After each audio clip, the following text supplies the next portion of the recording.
numbers on the amount of child predators that this administration and this FBI and this Department of Justice have locked up under President Trump's leadership. We have done more than any president to protect victims of crime, especially disgusting, heinous sexual crimes, and that includes the deportation of illegal aliens who are perpetrating these crimes against innocent victims in our country right now today, and that remains a top priority for this administration. As the president, will he meet with the victims on the Doha strikes? Did the president speak with Netanyahu before they were carried out? Did he urge him to not go through with it, or did they only speak afterwards? Again, I read you a statement. The Trump administration was notified by the United States military that Israel was attacking Hamas.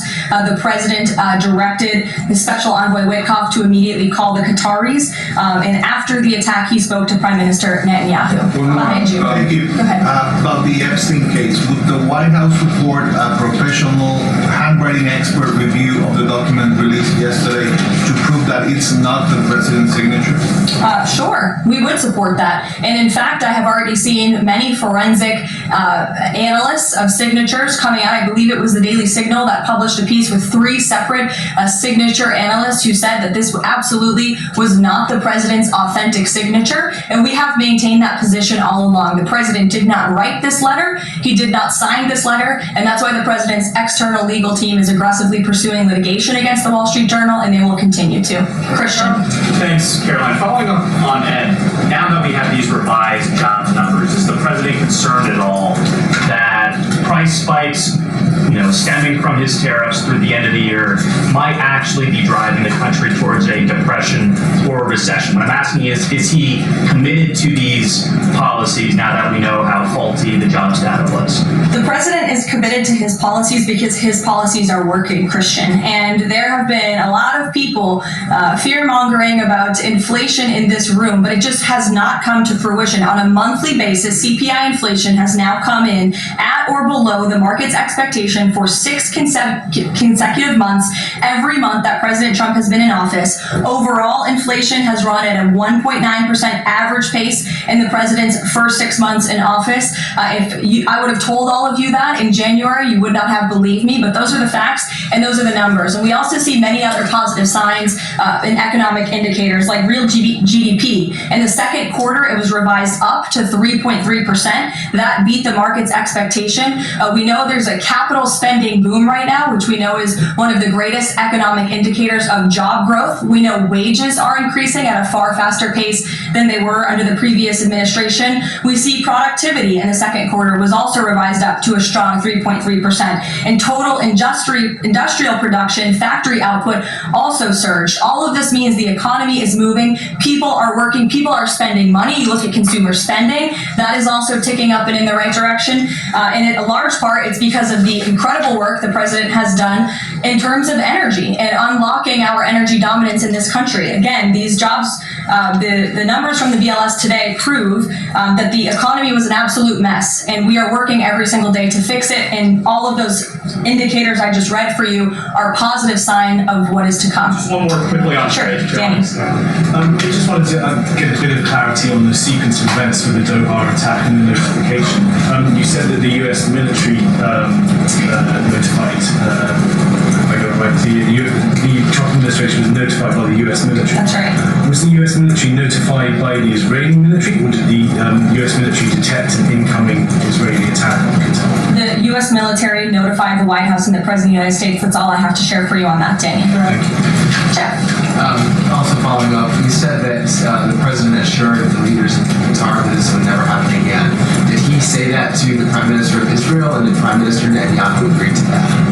The president told that to the Emir and the Prime Minister of Qatar, and the president also overstressed the importance of peace in the region in his conversation with Prime Minister Netanyahu as well. And Prime Minister Netanyahu told President Trump he wants peace and he wants it quickly. That's what the president expects to happen. The president is very clear in the statement that he just had me reading. You will all see it out on True Social very shortly, I am sure. The whole world will see it. He wants all of the hostages released out of Gaza, and he wants this war to end. Those are two clear directives that the president is making very clear for the entire world to understand.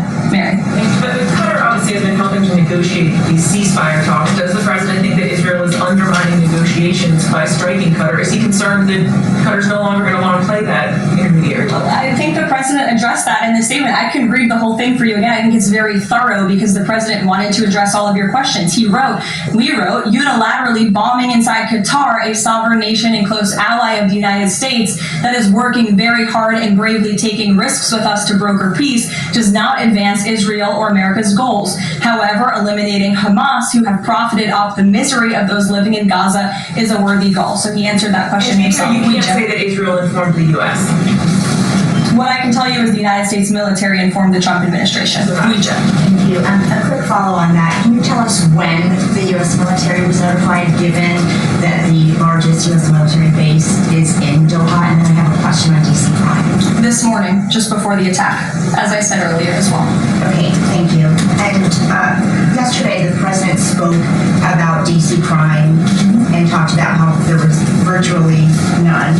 And then he expressed frustration about things that take place in the home they call crime. He said, they'll do anything they can to find something. If a man has a little fight with the wife, they say this is crime. See, now I can't claim 100%. Exactly what crimes was the president referring to? He wasn't referring to crimes. That's exactly the point he was making, Ouija. What the president is saying is that these crimes will be made up and reported as a crime to undermine the great work that the federal task force is doing to reduce crime in Washington, D.C. And I think the president has every reason to believe that, given the efforts of many reporters in this room who actively seek to undermine the president and what he's doing in our nation's capital. We all know that deep inside you all agree with this because you all live here, and I'm sure you are very grateful for the administration's efforts to make the city, which we all reside in, much safer for ourselves and our families. Michael.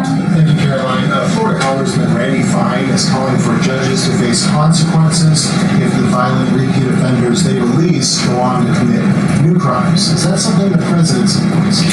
It's not something I've heard the president discuss. You can ask him yourself next time you have the opportunity to. How's that? Caroline, one more question. On Thursday, President Trump will head to the Pentagon and also to New York City in honor of the 24th anniversary of 9/11.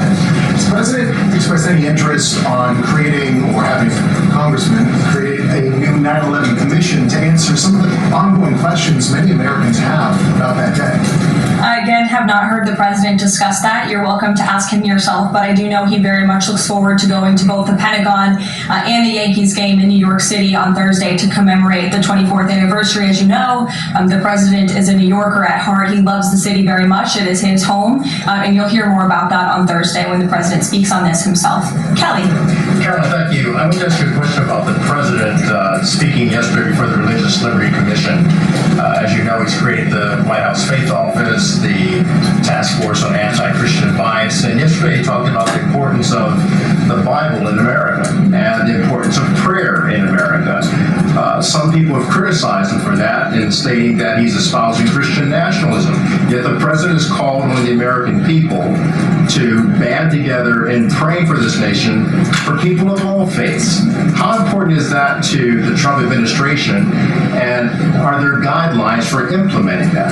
Well, last time I checked, it's not just Christians who pray, it's people of all faith who pray, and that's what the president wants to protect, the religious freedom for Americans of all faith, and he spoke about that yesterday, and that's why he was very proud and excited to announce this new initiative, Pray America, encouraging all Americans to pray for our country and the goodness of our country leading up to America's 250th birthday next year. Why don't we take some from the sides? Elizabeth, go ahead. Thank you, Caroline. I have two questions. Sure. First, on prayer again. Is the Trump administration looking for the forthcoming prayer guidelines to challenge existing court precedent on the right to pray in public schools?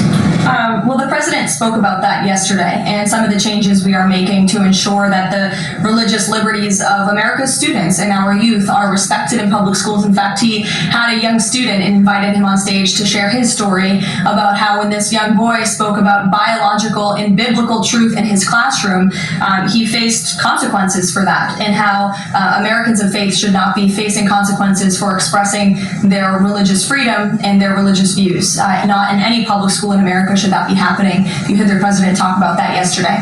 Sure. Caroline, thank you so much. Regarding the Israel attack in Doha, besides phone call, what was President Trump's involvement in the attack, if any? Look, I don't have anything more to read out for you on this other than the very lengthy and thorough statement that I have shared repeatedly now. Sure. Go ahead. After the Supreme Court ruling yesterday on the ICE raids in Los Angeles. Some, particularly non-white U.S. citizens, are saying that they're going to begin carrying their U.S. passports with them at all times. What is the White House's response to Americans who are concerned about being swept up, as others have been already, in these enforcement actions? They should not be concerned, because this administration is focused on the detention and deportation of illegal alien criminals who broke our nation's immigration laws. And the Supreme Court upheld the Trump administration's right to stop individuals in Los Angeles to briefly question them regarding their legal status, because the law allows this, and this has been the practice of the federal government for decades. And the Immigration and Nationality Act states that immigration officers can briefly stop an individual to question them about their immigration status if the officer has reasonable suspicion that the individual is illegally present in the United States. And reasonable suspicion is not just based on race, it's based on a totality of the circumstances to review. And I will tell you, I spoke to our border czar about this morning. When ICE goes out to conduct a targeted operation to deport illegal criminals from our community, they are doing so with intelligence, they are doing so with law enforcement sources, they are doing so in most cases with the backing of local law enforcement who know exactly where these illegal alien criminals and drug traffickers and drug dealers are hiding in plain sight in American communities. And the men and women of ICE are doing everything they can to not only follow the law, but to enforce the law. And it's about time that has happened, because we had 4 years of an administration who completely ignored and evaded our nation's very clear immigration laws, and the Supreme Court has reaffirmed that. Thanks, Caroline. One of the other documents released by the House Oversight Committee contained a photo of Jeffrey Epstein holding an oversized check that was made out to him in a check from the president for $22,000 for a fully depreciated woman. I wondered if the president has any recollection of that, or what do you guys make of that photo that was included in those documents? Did you see the signature on that check? It is not Donald Trump's signature. It is absolutely not. The president did not sign that check. But does he recognize the woman? Thank you, No. Caroline. On the New York State election, Caroline. is he Well, I'll considering... take both of you. Go ahead. So first, is the president considering offering Mayor Eric Adams a job? If so, why? And does he think Curtis Lee was a serious candidate for New York City mayor? Look, the president has made it quite clear he wants this race to move forward in New York City. He does not want a communist to be running New York City, but as for weighing in on other individual candidates, I'll leave that to the president to do himself. Following up on Reagan's question, many of these highest crime cities in America, they're led by black mayors, including the three that you mentioned, Jackson, Memphis, Birmingham. So given that, what's your response to criticism from the left that Trump is targeting black mayors? Isn't he just trying to protect black people? The president is trying to protect all Americans from crime, and he wants to make all of our cities in America safe. And the fact is, the most dangerous cities in America are run by Democrats, overwhelmingly. And according to the FBI crime statistics, 19 of the top 20 cities with the highest murder rate are run by Democrats. And these high crime Democrat-run cities are driving up the crime stats in otherwise safe red states. So of course he wants to address this problem. He's made that quite clear. Mike Johnson came out and said that the president was an FBI informant. Do you know what he meant by that, if it's not true? I can affirm that is not true. I think the speaker was referring to the fact that President Trump kicked Jeffrey Epstein out of his Mar-a-Lago property for reasons the president has already discussed. John. Oh, thank you, Caroline. First of all, as a Washington, D.C. resident with my family, I just want to thank the administration for revitalizing safety in the last 3 weeks of this time. Well, I'm going to go to Virginia. All of a sudden, out of the blue, Winston Sears has closed the gap on Abigail Spanberger. Got 4 issues. Coerced abortions in Fairfax County without telling mom or dad, no parents, girls going in boys' bathrooms on film, right? 2 of the young fellows get suspended for complaining about it. Virginia Beach man, an innocent man, is now died in a car crash by a drunk illegal going on the other side of the road. And now you got Spanberger's got these racist signs. When are we going to get the president to make an official endorsement of Winston Sears and maybe come and campaign in South West Virginia? Well, As you know, I'm very limited in what I can talk about when it comes to political endorsements and future elections from this government podium. But all of the issues that you just mentioned, I know are very important to the president, and it's quite common sense. It's the foundation of the Republican Party, and it's what sent this president back to the Oval Office. We want to keep men out of women's sports and bathrooms. We want criminals to be locked up. The president wants to see law and order in every state across the country, but as for political endorsements, I'll leave that to him and his political advisors to make those. Sure. Haley. Thanks, Caroline. I have two questions for you, one on Doha and one on immigration and crime. Sure. On Doha, ahead of the strike we saw today, did the administration at any point try to dissuade the Israelis from the potential for an action like we saw today? Again, I have answered questions repeatedly on this. I have a very lengthy statement which we will release after this briefing for all of you to read and to report on once again. Okay, and then on a case in Maryland, the killing of Dakara Thompson, there are reports that the suspect arrested for her murder was in the country illegally and arrested and released for driving under the influence both in 2022 and in April of this year by U.S. Park Police.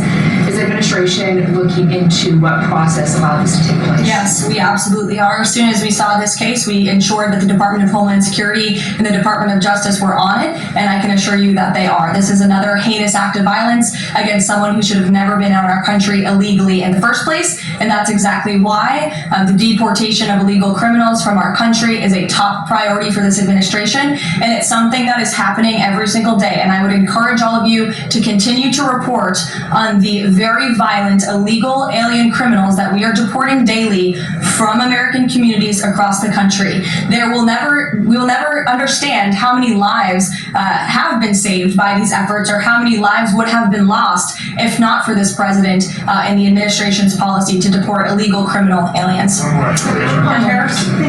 Follow-up on Jeffrey's question. Will the president meet with the Jeffrey Epstein? I don't have any meetings for you to read out on that.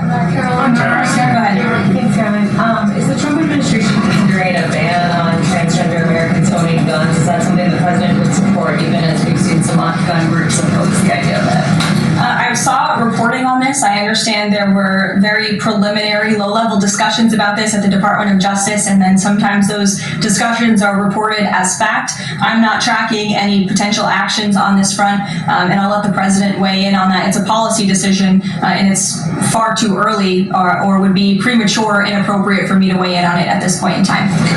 By opportunistic Democrats like Ro Khanna and the others whom you saw on that press conference outside of Capitol Hill, who are trying to push this hoax against the President of the United States. What exactly is the hoax? I'm just trying to understand what's fake. What's fake is not the documents. The hoax is the Democrats pretending to care about victims of crime when they do not care about victims of crime, when they have done nothing to solve crimes, when they have done nothing to lock up child pedophiles and child rapists across the country, and when they are now using victims as political props to try and, again, smear the President of the United States and drag on this bad story about him. It is a distraction. The Democrats view this story as nothing more than an attempt to distract from the accomplishments and the achievements of this administration, and that is what we mean when we call it a hoax. If he didn't sign these, if you said he didn't sign the birthday card, he didn't do this, he also didn't do the check, those were in documents from the estate. So what is the working theory as to why he's in the... The president has one of the most famous signatures in the world, and he has for many, many years. You know that, Maggie, you've covered him for a long time, long before he assumed this office when he was a businessman in New York. The president did not write that letter. He did not sign those documents. He maintains that position, and that position will be argued in court by his lawyers. The president is very confident he's going to win this case. Deanna.